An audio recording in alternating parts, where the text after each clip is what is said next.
This is an Ibanez Electro-Acoustic Guitar. It is the AEF37E.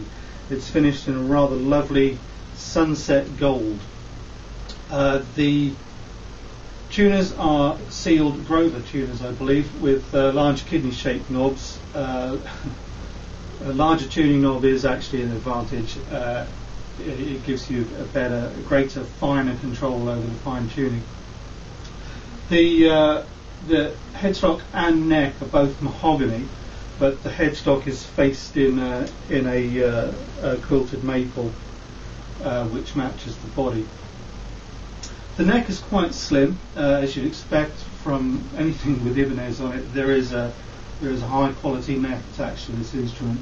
It's quite slim in depth and has a nice width, which makes for a nice playing feel. If you look at the rosewood fretboard, the fret markers are quite interesting. They're oblong, but they're an oblong of pearloid which has a diagonal slash of abalone through it. Now, pearloid is a whitish material. Abalone has a sort of a rainbow effect to it. Lots of different greens and blues, almost like an oil in a puddle, that sort of look. The fretboard is bound in cream binding with the traditional black dot markers on the player's side, so you don't get lost. Going on to the body, it's an all maple construction, maple front, back and sides, and the top, front or top, is treated to a veneer of quilted maple. The bridge is rosewood with an Ibanez saddle. The Ibanez is a hard plastic material which is meant to mimic the qualities of ivory, which you're not allowed to steal from elephants anymore. The nut, quite rightly so, the nut is also made of Ibanez there as well. So the bridge is completed with a row of bridge pins, each one for each string, holding them in place.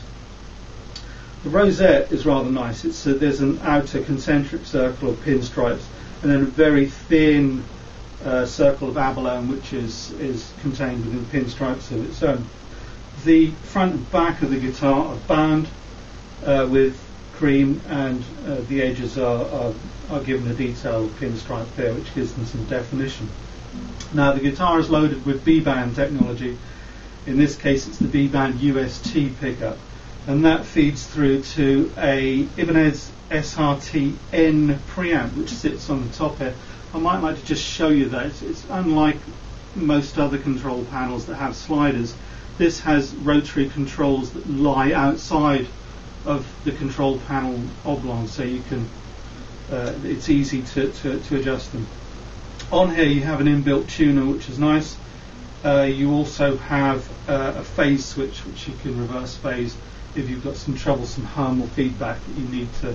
That sometimes eradicates the problem. You've got standard bass, middle, and treble, EQ.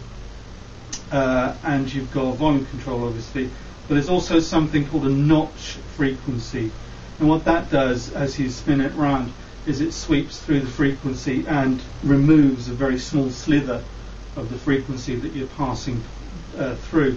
That is essentially the science behind feedback extermination. Feedback originates in a very narrow band of a frequency, so a notch filter will, as the name suggests, cut a notch through that particular part of the spectrum and eradicate that feedback, hopefully.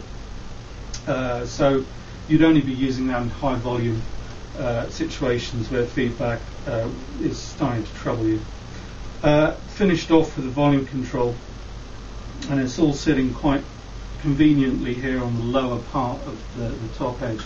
Let's listen to the acoustic sound of the instrument.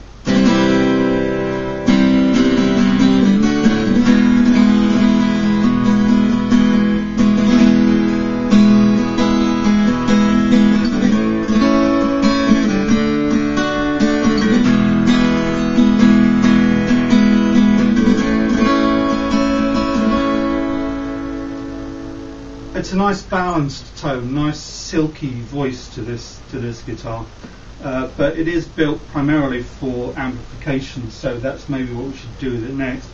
And I'll play it with the EQ flat.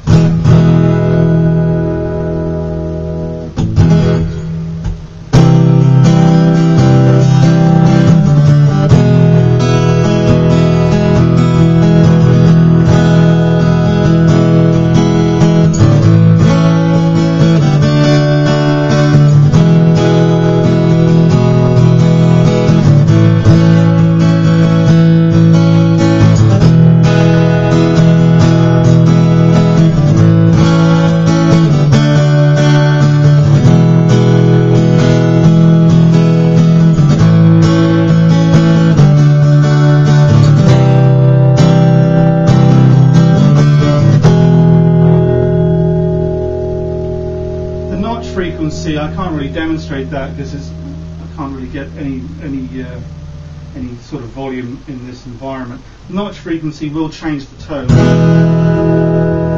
can hear as I run through it, but the amount of tone change there is a good trade-off if you're going to be getting rid of feedback. I'll just also play you the cut and boost on the EQ control. So this is the bass. That's full cut.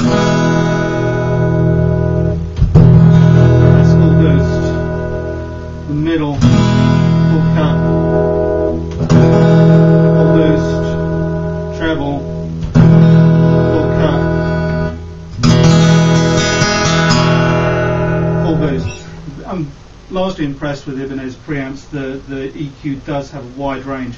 But more importantly, when you've got it set flat or at 12 o'clock in these positions, it does reproduce the acoustic guitar voice very well. So the basic voice is in the middle, so you know where you are going from side to side on that. So there it is. It's the Ibanez AEF37E Electro-Acoustic, and a rather lovely finish, which I've forgotten, is something like sunset gold or something. It's beautiful. It's a easily playable guitar. Lovely neck, great voice, good EQ, it will serve you well.